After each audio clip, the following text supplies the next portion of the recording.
Hello, and welcome to Unlock Your Next Level in Tech. I'm Atty, and I'm really glad you've chosen to spend this time with me today. If you're watching this, chances are you're feeling a bit stuck in your career.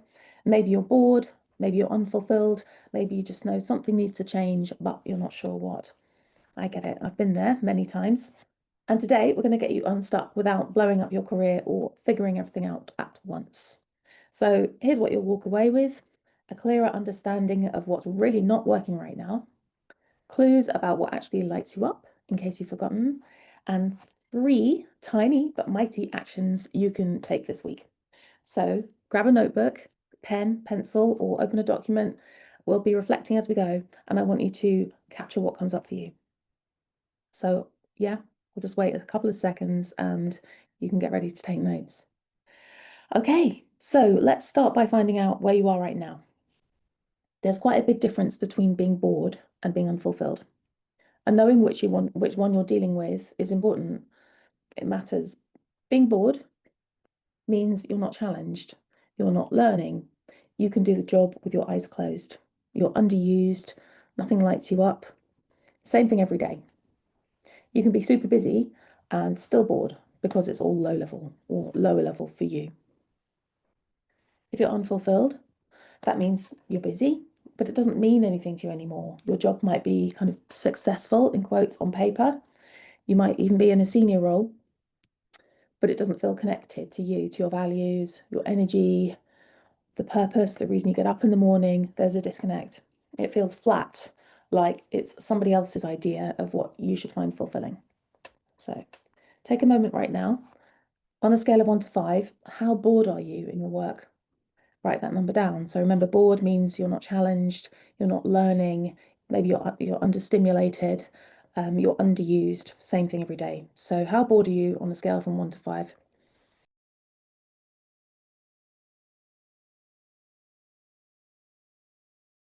Where 1 is the least and 5 is the most.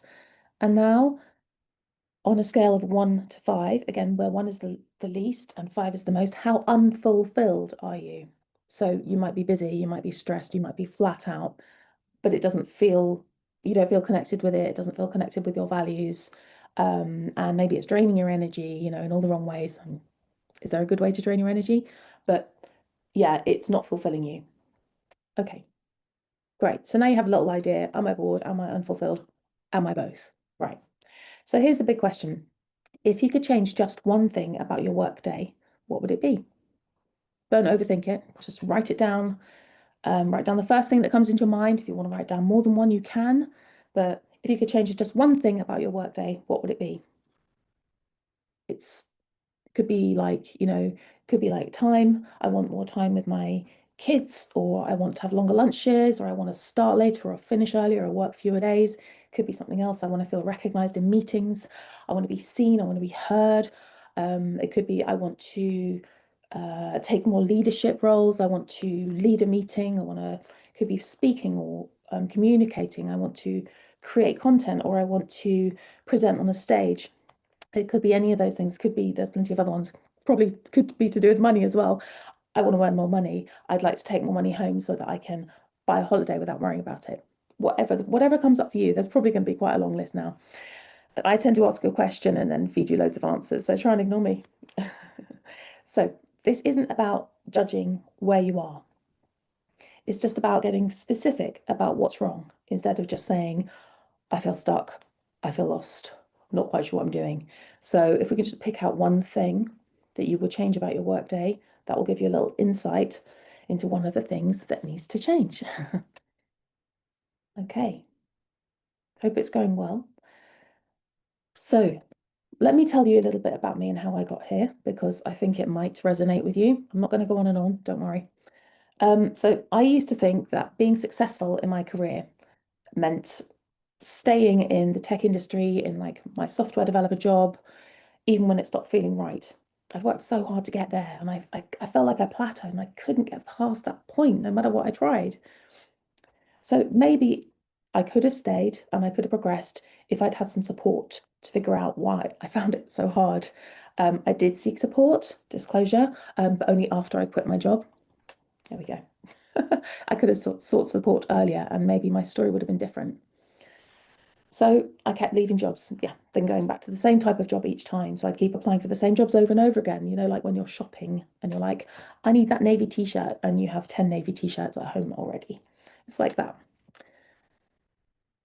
Being a software engineer or web developer in tech felt kind of like my safe space. It felt familiar. I recognized it. And also I put so much work in, boot camps, self-study, on-the-job training. So how could I possibly do anything else? How could I give all that up after all that effort and money? Plus, I really liked coding. I was a front-end developer and I liked being on development teams. I liked the buzz, the communication, learning, building stuff. Um, See how I identified as my job there? I was a front-end developer, but your job is not your identity. That's probably a whole nother story. So yeah, I really enjoyed working as a web developer, as a software developer. It was fun. And I worked on the front end and I got to make things look pretty. It was very satisfying. But I kept quitting, kept applying for jobs I didn't really want.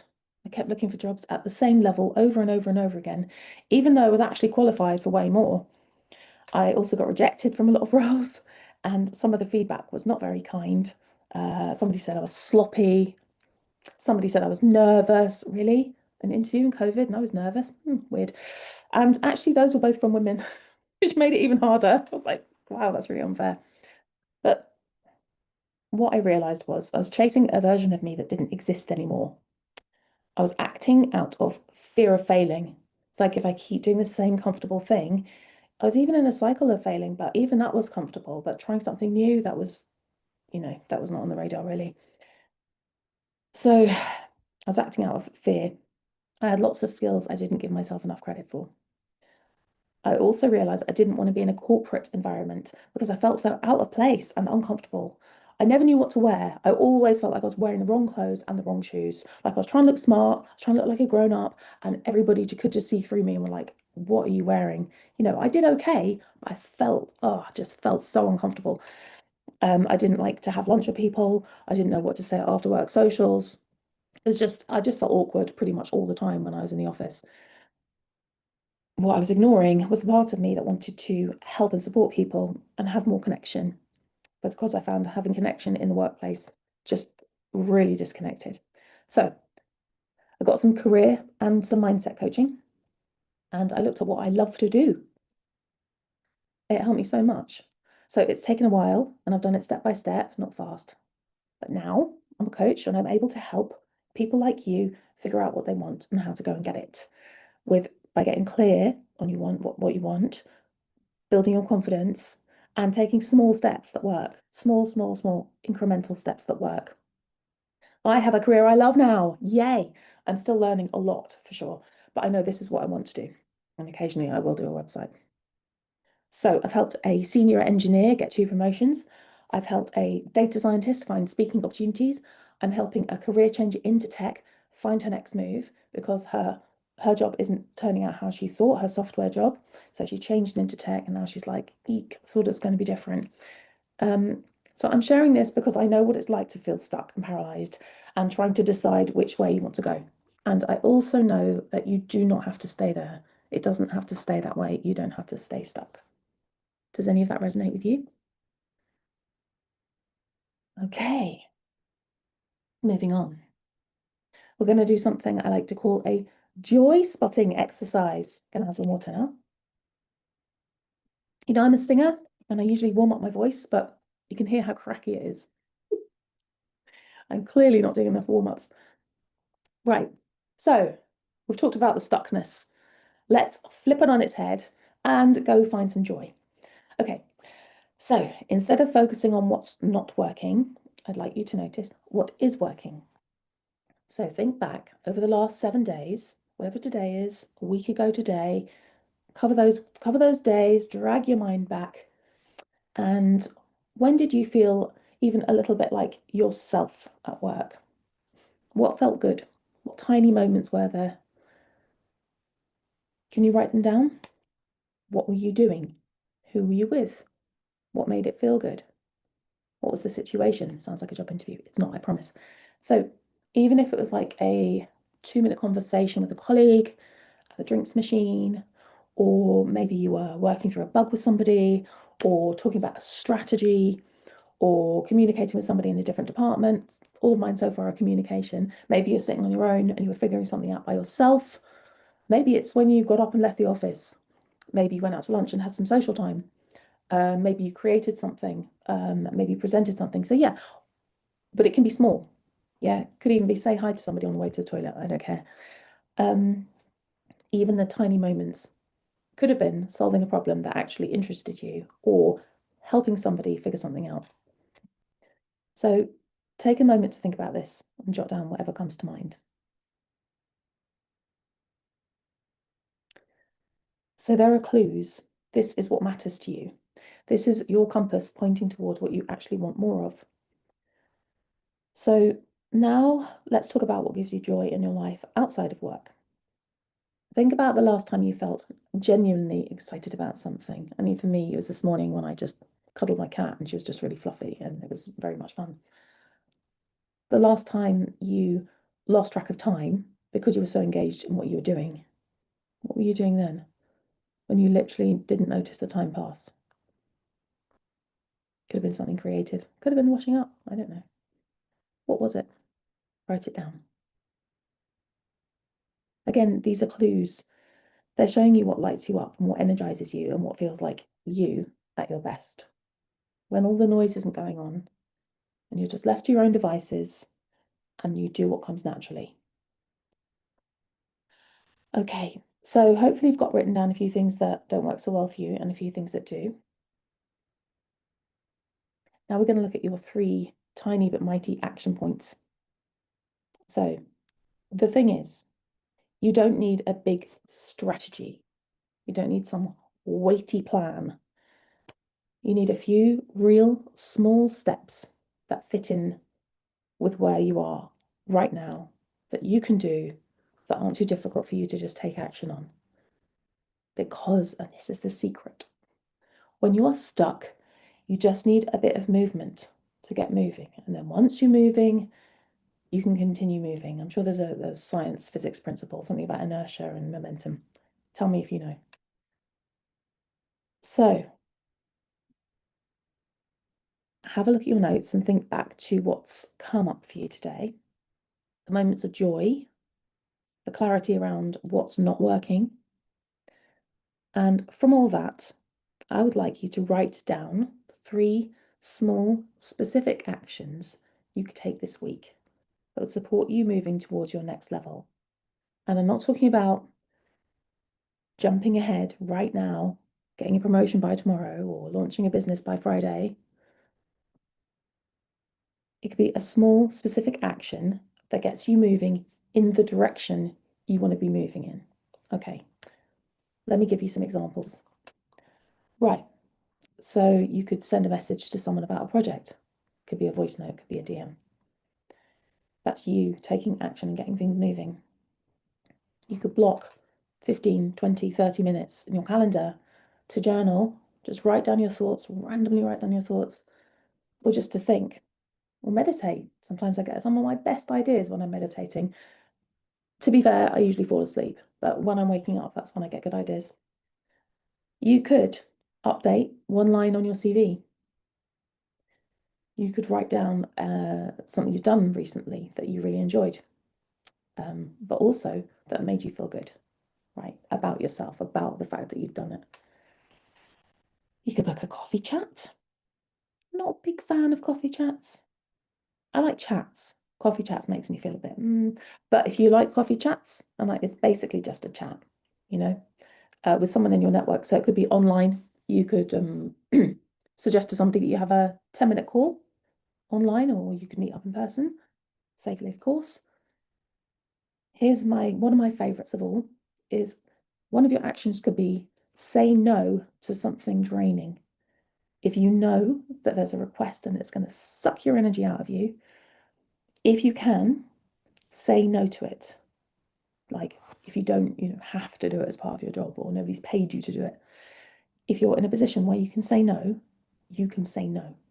This is the best thing to practice, is saying no to things you don't want to do, all things considered.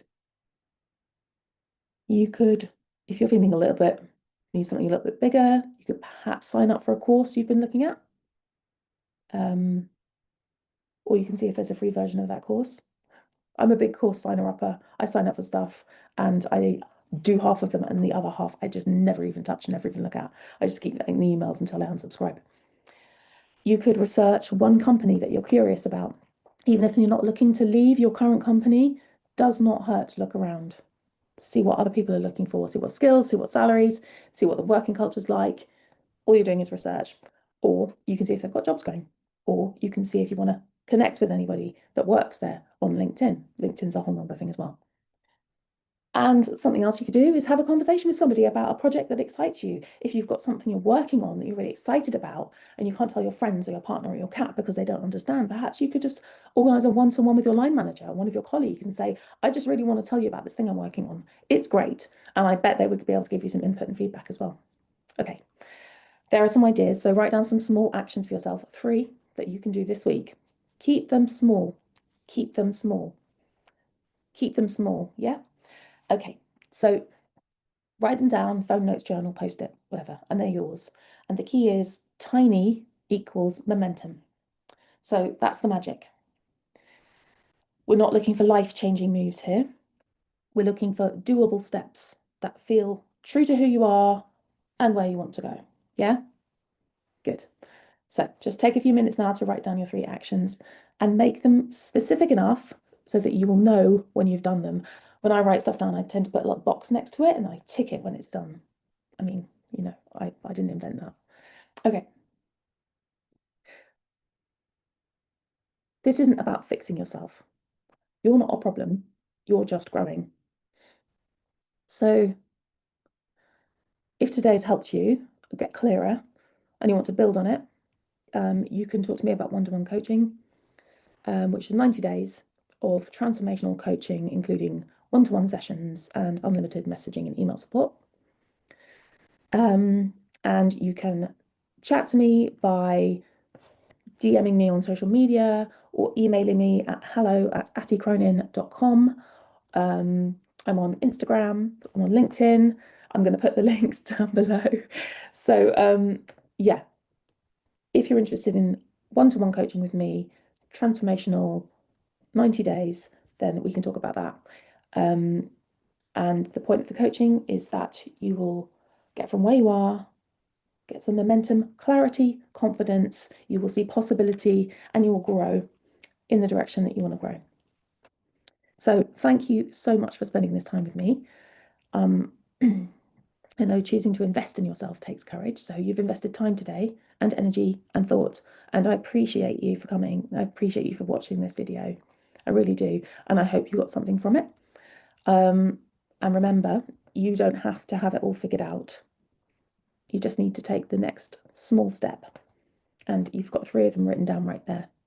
Now, I would love to hear what your steps are and any other things that you'd like to share with me. So again, you can email me. I will put the email address and my Instagram handle on the end of the video.